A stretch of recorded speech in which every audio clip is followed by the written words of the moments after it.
1996 সালে ভারত ও বাংলাদেশের মধ্যে গঙ্গার জল ভাগাভাগি নিয়ে একটি দীর্ঘমেয়াদী চুক্তি স্বাক্ষরিত হয়েছিল।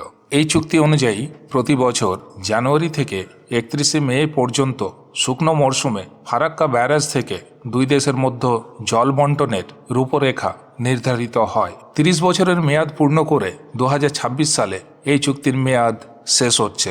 সূত্রের খবর অনুযায়ী ভারত সরকার নতুন করে একটি চুক্তির রূপরেখা নিয়ে ভাবনা শুরু করেছে, যেখানে দেশের বর্তমান উন্নয়নমূলক চাহিদা যেমন কৃষি সেচ, বিদ্যুৎ উৎপাদন এবং বন্দর পরিচালনা বিবেচনায় রাখা হতে পারে। ভারতের একাধিক সরকারি আধিকারিকের মতে নতুন চুক্তি হলে তা জলবন্টনে ভারসাম্য রক্ষা করতে সাহায্য করবে এবং বর্তমান জলবায়ুগত পরিস্থিতির সঙ্গে সামঞ্জস্যপূর্ণ হবে। তবে এখনই কোনো চূড়ান্ত সিদ্ধান্ত নেওয়া হয়নি। দুই দেশের মধ্যে ভবিষ্যতে আলোচনার মাধ্যমেই পরবর্তী পদক্ষেপ নির্ধারিত হবে।